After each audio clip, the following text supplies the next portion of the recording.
Hey y'all, it is Glam Rebecca, and in today's video, I'm doing something a little different. I am doing a makeup look, which I muted all the sound in, and I normally would put one of these over like a gaming video or something like that, but I've been streaming a lot lately, so I just figured I would talk to you guys in this one about things that we forget or things that we don't think are important at the time that kind of are milestones and that we should record certain things.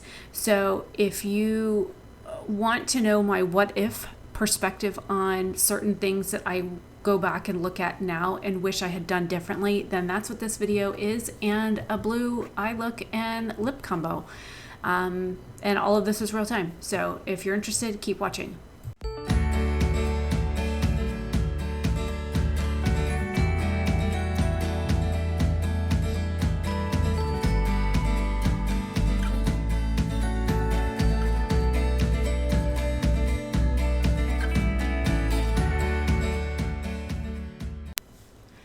So for those of you, you know that I recently lost my job. If you follow me on any of my other platforms, or if you've come to any live streams or anything like that, I recently lost my job in July. And I've had a lot of these like moments where I have looked back at certain things that I wish that I would have written certain things down or recorded things or taken notes for like certain things that happened during certain days and times and that kind of stuff, so that I had a record of certain goings-ons.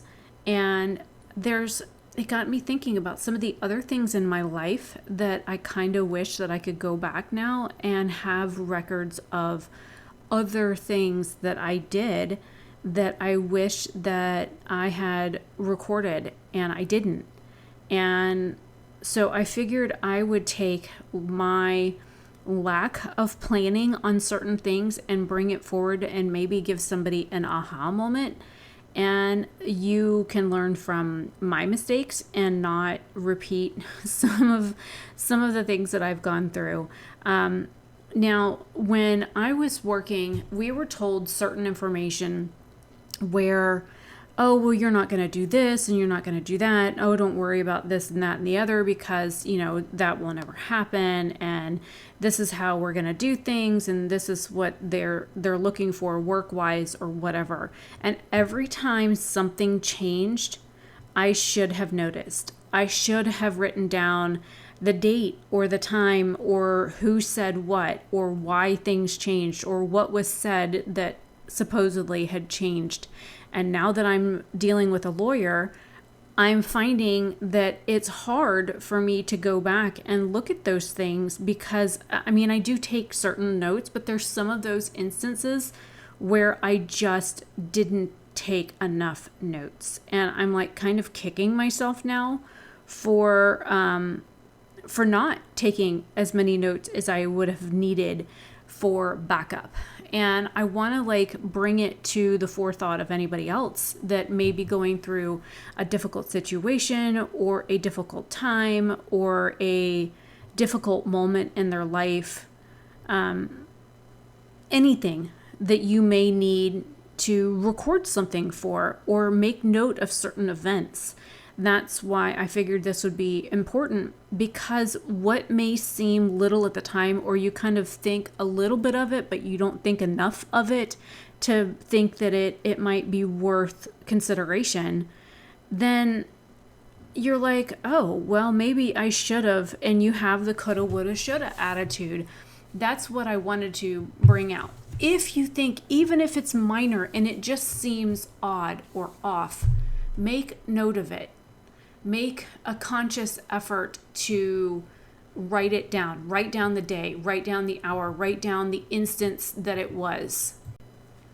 Because later on down the line, you're going to want to have that information. Like when my kids were little, and say when my first one was temporarily removed from me and she was with my aunt, and I used to bring her like gifts, and I would want to take her places and I would bring her things or whatever. I should have written down, okay, went and saw Gabby on this day and I brought this gift and this is what the reaction was when I gave her the gift, kind of thing. And I have pictures from those visitations and whatnot, but I don't have like the small things that would have mattered most. Or went to do this with a friend, and they, instead they blew me off but wanted to borrow money, and then cut ties with me after they borrowed money, or this, that, or the other. There were like minor things like that. And then years later, they're like, well, you never did anything for me. And da, da, da, da. And you're like, no, but I did do this and this and this. And you did this and this and this. And they're like, well, you owe me. And there's times like that I kind of wish that I had written down on such and such date, I went to go hang with such and such, and they borrowed XYZ money from me and said, I will pay you back XYZ. And there are like minor things like that you probably, if a friend is asking to borrow money, you are never going to see that again. I'm like, guarantee you that right now, you'll never see it again. But other things like that were related to things my mom said, things my dad said, certain things that were done, things that happened with my kids, or a medical event. Like, I didn't think to write down things until years later when I'm trying to answer questions for things, and I can't answer them because I can't remember exact dates. There are some things that I can remember very, very well, but other things I can't remember very well at all. And it's gotten me thinking that I kind of screwed myself when it came to trying to recount certain things. And, everybody's mind changes as we get older. And there are certain things like some of these YouTubers and stuff, they write down when they buy certain makeup and how long they keep it and many times they use it. And look, I ain't got time to be doing all that. Like, I'm not going to count how many times I wash my damn socks or, paint my toenails or whatever. I mean, that stuff is a little insane to keep track of, in my opinion. But like other things, like, I had a heart attack. This is how I felt before it happened. This is what I was doing. This is what led up to it. This is, how XYZ person was acting before I had the heart attack that could have shown a pattern of behavior. These are the things that I'm trying to remember now. When somebody says, well, you need to go see a counselor so you can talk this stuff out. And you're like, but then you talk to somebody who's a counselor and they're like, oh, well, when did that happen? And how were they before that incident happened? And you're like, to be honest, I can't remember.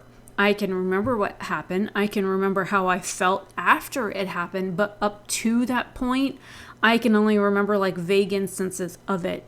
And they're like, oh, well, you just didn't seem to be participating in your life or something like that. And there are instances where you have absenteeism in your own life that can be a red flag for other things going on.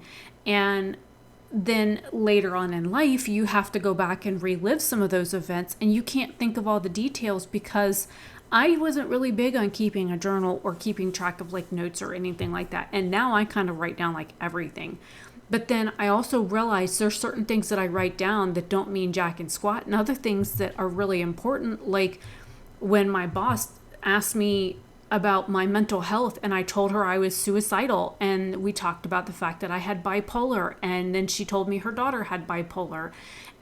But I can't remember exactly when that conversation took place. I can tell you it was in the month of February. But when it came to answering the lawyer, hey, when did you have that conversation with your boss? It was like, I can't remember the exact date. I know we had a coaching and we talked about it towards the end, and she knew I was overwhelmed with things and I was very stressed out. And this was before I went to New York to bring Jason down because I had been here by myself for months. And she even said that she was worried about me because I had been in this house all by myself for months with nobody. No interaction with anybody else. I mean, I was just here by myself with the cats. And she made a comment about how she thought my mental health was suffering. And I was like, well, it is what it is. I'm my own best company for the most part. But you're right. I do miss seeing people.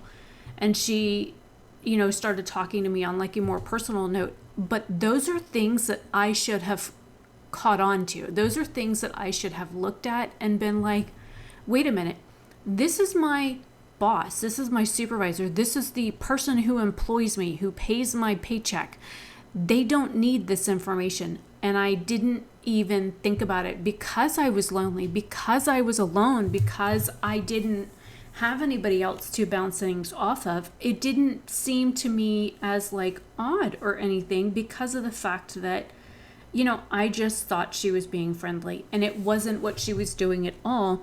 She started a pattern of behavior with me. And what it was is she was trying to gauge where I was mentally to see whether or not they could fucking fire me. And now that I know what I know about her conversations with other employees on the staff about me in side chats, about how starting in March, they started telling people that they've been trying to fire me, or that they were going to try and fire me. And then I had my health incident in April, and I ended up in the hospital. And then they were like, oh, well, she's making it more difficult for us to fire her. There were things that happened in like January and February and March, and things that we were told when we initially signed on for the position that changed later on, because of the fact that we were told certain things when we got hired, and we didn't get it in writing. We were told this was a no phone call position, and because we didn't get certain things in writing, that going back now trying to fight certain decisions has been really difficult, because now the lawyer's like, well, where's the job listing? And you're like, they took it down. You can't find it on the talent website anymore. It's gone. And they're like, what do you mean it's gone? So it's just certain things now that I wish I had taken better notice of, like how the listing for the job said XYZ information, and the recruiter said XYZ information, and the supervisor who interviewed me said XYZ information, which matched what the recruiter said. And you asked a bunch of questions, and you flat out told them at the initial interview, hey, don't put me on phones. I can't do phones. I have no tact. I am really bad with talking to people, because I just kind of blurt shit out. There's no controlling my mouth at times. I'm bipolar. I'm this, I'm that. And that there are certain things that I kind of wish I had like screenshotted or recorded back in the beginning that I didn't even think to do, because I didn't realize how shady my flipping boss was. And that's the long and the short of it.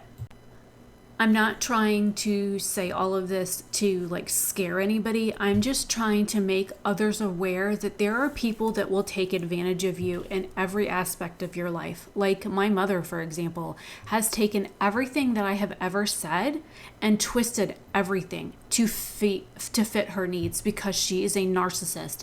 And the funny thing is when I was growing up, she kept taking me to the doctors, and she's like, well, I want you to diagnose her with this, and I want you to put her on this medication, and I want you to do this, and I want you to do that. And I was literally a walking zombie. My mom had me so heavily freaking medicated as a kid. I'm surprised I still have a brain at all. Like literally, I was on 2,000 milligrams of Depakote at the age of 16. I was a walking zombie. My mom thought that she wanted children, but she did not want me. She tried to drown me when I was a year old. My mom was not a very loving person. She was very hateful. She always picked on me for certain things about my looks, how I sounded, my nose, my hair, everything. She used to pick on me for everything, and I was her child. And I'm like, and I understand I'm still kind of messed up for some of the mental bullshit that she put me through as a kid. And it makes me second guess myself. So now I'm like, I overdo everything just so that I try and make things as perfect as possible, because I feel like I'm going to fuck up because of how my mom made me feel. And now I'm at a point in my life where I kind of did fuck up, because I didn't keep track of all the little red flags that were going on in my life that I needed to pay attention to, because I just thought my boss was finally liking me. I honestly was seeking her fucking approval. That's how fucked up it is, because I didn't see all the little shady things that she did behind my back, and the shitty stuff that she said about me, and the fact that I told her something, and next thing I know, it's in the main chat for all of the other employees to see, and it didn't even dawn on me until like a few minutes after I read it. Wait a minute. I talked to Karen last night about that in private. Why is she blasting my shit all over main chat where everybody can fucking see it? Like, it felt like such a betrayal. So, bottom line, keep track of everything. Keep records. Notate things that you feel are important. Even if you don't think they're going to be important, they may be important later on down the line. Get a notebook. Write a date, a time, a feeling, a thought, an action. Now everybody uses their phones to record. Whatever makes you feel safe and secure with you and how you are being treated with certain people, do it. Because looking back now, I wish I had more records than I do. And hopefully this helps somebody. So this has been a blue eye look and blue lip combo with a real talk with Rebecca. And this is Glam Game Rebecca signing off. Leave your thoughts down below and let me know if you've ever had to go through anything like I have. And you wish that you had written stuff down and you didn't, and you kind of kick yourself for it later. So anyways, I will see you all later. Have a fantabulous day or night wherever you are.